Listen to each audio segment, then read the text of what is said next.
హరే శ్రీనివాస హరే శ్రీనివాస హరే శ్రీనివాస. అర్థికల్పితకల్పోయం ప్రత్యర్థిగజకేసరీ వ్యాసతీర్థగురుర్భూయః అస్మదిష్టార్థ సిద్ధయే.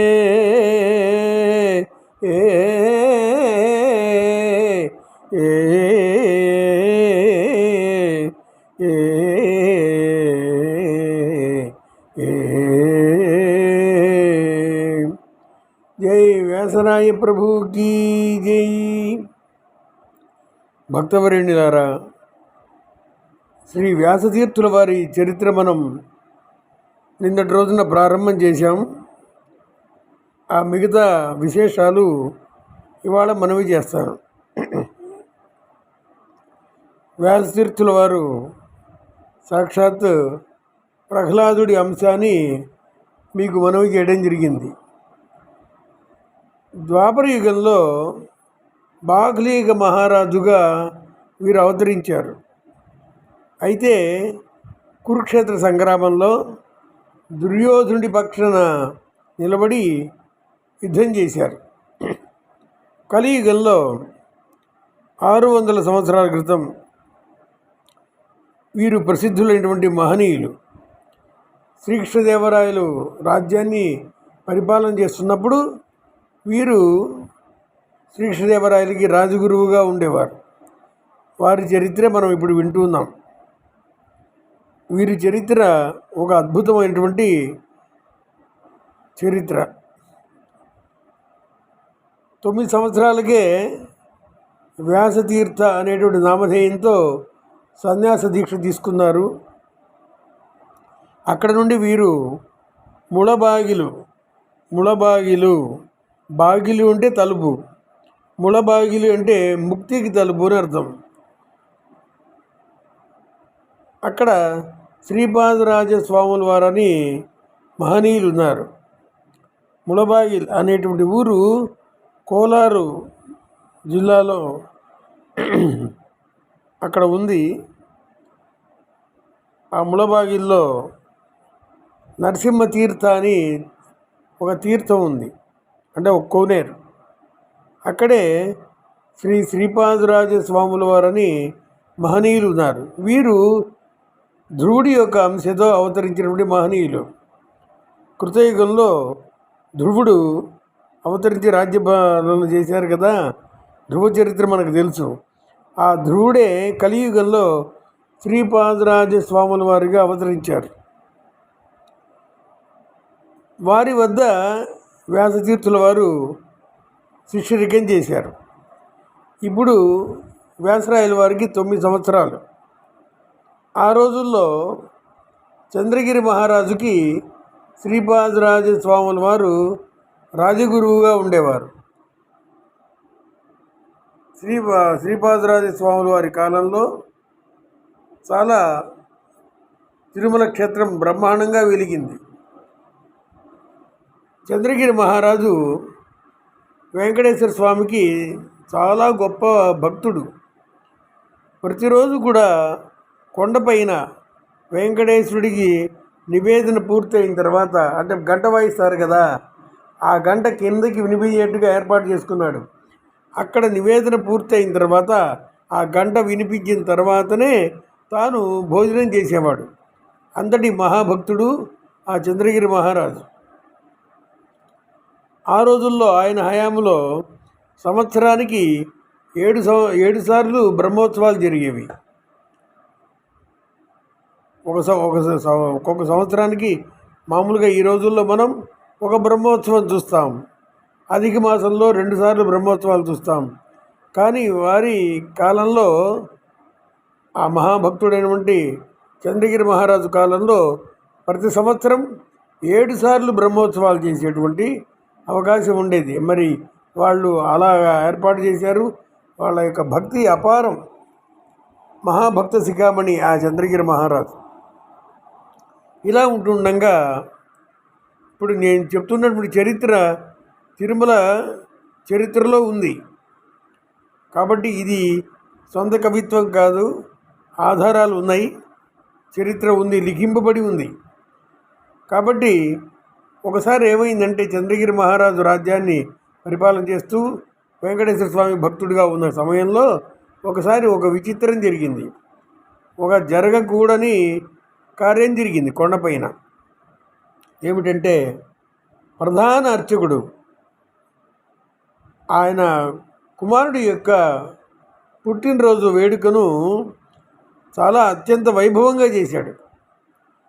ఎంత వైభవంగా చేశాడంటే వెంకటేశ్వర స్వామి వారిని ఊరేగించే పల్లకీలో తన పిల్లవాడిని కూర్చోబెట్టి మాడా వీధుల్లో ఊరేగింపు చేశాడు. ఈ ఊరేగింపు సామాన్యంగా చేయలా. బ్రహ్మోత్సవాలలో శ్రీవారి ఊరేగింపులో ఉపయోగించే అన్ని వాయిద్యములు, అలాగే దివిటీలు, అలాగే సంభారాలు, అన్ని విశేషాలు, అంటే శ్రీవారికి బ్రహ్మోత్సవంలో ఏమేమైతే వాడతారో ఆ వాయిద్యాలు, ఘోషలు కానీ, ఆ దివిటీలు కానీ అన్నీ కూడా తన కుమారుడి యొక్క ఊరేగింపులో 4 మాడా వీధుల్లో అవన్నీ వాడాడు. ఆ రాత్రి సమయంలో ఈ ఘోష కిందకి వినిపించింది. రాజుగారు విన్నారు. ఆయనకి ఆ కొండపైన వెలుతురు కూడా చూచాడు. ఆయన కిందకి కనిపించింది ఆయనకి. ఈ హడావుడి అంతా కూడా ఆశ్చర్యం కలిగింది. ఎందుకంటే అప్పుడు స్వామివారికి బ్రహ్మోత్సవాలు లేవు. ఇదేమిటో చూడాలని వెంటనే ఆయన కొండపైకి వచ్చేసారు పరివారంతో. వచ్చేటప్పటికల్లా అక్కడ ఏం జరిగిందంటే స్వామివారిని ఊరేగించేటువంటి పల్లకీలో ప్రధాన అర్చకుడి కొడుకుని ఊరేగించారు. అది తెలుసుకోగానే రాజుగారికి భయంకరమైన ఆగ్రహం కలిగింది, చాలా కోపం కలిగింది. ఆ కోపం ఎంతవరకు వెళ్ళిందంటే అర్చకులందరినీ కత్తితో నరికేశాడు. ప్రధాన అర్చకుడితో పాటు కొండపైన ఉండే బ్రాహ్మణులైనటువంటి అర్చకులందరినీ కూడా వధించేశాడు. వధించి తిరుమల కొండకు ఆ దేవాలయానికి తాళం వేసేసి సీలు వేసేశారు. 6 మాసాలు వెంకటేశ్వరుడికి పూజాధికములు లేవు, తలుపులు తెరవలేదు. కిందకు వచ్చేసాడు రాజుగారు. కానీ బ్రాహ్మణ హత్యా దోషం చేత ఆయనకు భయంకరమైన వ్యాధి పట్టింది. అంతేకాదు శరీరం నల్లగా మారిపోయింది. ఇదేమీ అర్థం కాలేదు. ఆయన భోజనం చేయలేకపోతున్నాడు, విశ్రాంతి లేదు, శరీరం అంతా గందరగోళంగా ఉంది. ఏం అర్థం కావట్లేదు, ఎందుకు జరిగిందో విశేషం తెలియలేదు ఆయనకి. నేరుగా తన రాజగురువు అయినటువంటి శ్రీపాద స్వాముల వారి దగ్గరికి వచ్చి బోరున విలపించాడు రాజుగారు. దివ్య దృష్టితో శ్రీపాదరాజ స్వాముల వారు గ్రహించారు, బ్రాహ్మణ హత్య దోషం చేత నీకు ఈ విధంగా రోగం సంప్రాప్తమైంది. కాబట్టి ఒకసారి మనం అందరం కలిసి తిరుమల కొండ దగ్గరికి వెళ్ళాలి, కొండపైకి వెళ్ళాలి, స్వామివారి దేవస్థానానికి వెళ్ళాలని ఆ శ్రీపాదరాజ స్వాముల వారు, రాజుగారు, పరివారము, శిష్యగణం అందరూ కలిసి కొండపైకి చేరారు. వారితో పాటు బాల సన్యాసి అయినటువంటి వ్యాసతీర్థుల వారు ఉన్నారు. వారికి అప్పుడు 9 సంవత్సరాలు. అందరూ కొండెక్కారు. కానీ బాలయతి వ్యాసతీర్థులు మాత్రం మోకాళ్లతో దోగాడుతూ కొండెక్కారు. మిగతా వాళ్ళందరూ మామూలుగా గుర్రాల పైన వెళ్ళారు, నడిచి వెళ్ళారు, రకరకాలుగా వెళ్ళారు. కానీ ఒక్క వ్యాసతీర్థులు, బాల సన్యాసి అయినటువంటి వ్యాసతీర్థులు మాత్రం మోకాళ్ళతో దోగాడుతూ వెళ్ళారు. కనుక తీరా కొండపైకి చేరేటప్పటికల్లా దేవాలయం తలుపులు మూసి ఉంది. 6 మాసాలుగా లోపల అర్చన లేదు, అభిషేకం లేదు, నివేదన లేదు. అందుచేత వెంకటేశ్వర స్వామి వారు శాంతంగా ఉంటుంది ఆ రూపం.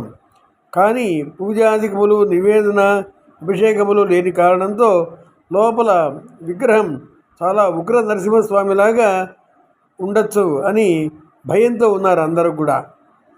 మొత్తానికి శ్రీపాదరాజ స్వాముల వారు చెప్పారు ఆ తలుపులు తీయమని. కానీ లోపలికి ప్రవేశించడానికి ఎవరికీ ధైర్యం చాలలేదు. అప్పుడు బాలయతి వ్యాసతీర్థుల వారు 9 సంవత్సరాల బాలకుడు ఆయన్ని లోపలికి పంపించారు. వారు సాక్షాత్ నరసింహస్వామినే దర్శించినటువంటి ధ్రువుడు ఆయన, ప్రహ్లాదుడు ఆయన. కాబట్టి ఎదురుగా నరసింహస్వామినే దర్శించినటువంటి మహనీయులు. కాబట్టి లోపల ఉగ్రమూర్తిగా ఉన్నటువంటి వెంకటేశ్వర స్వామిని ధైర్యంగా లోపలికి ప్రవేశించి పరమాత్ముడికి హారతి ఇచ్చారు. కర్పూర హారతి ఇచ్చేటప్పటికల్లా ఆ రూపం శాంతంగా కనిపించింది అందరికీ. నేరుగా అందరూ లోపలికి ప్రవేశించారు.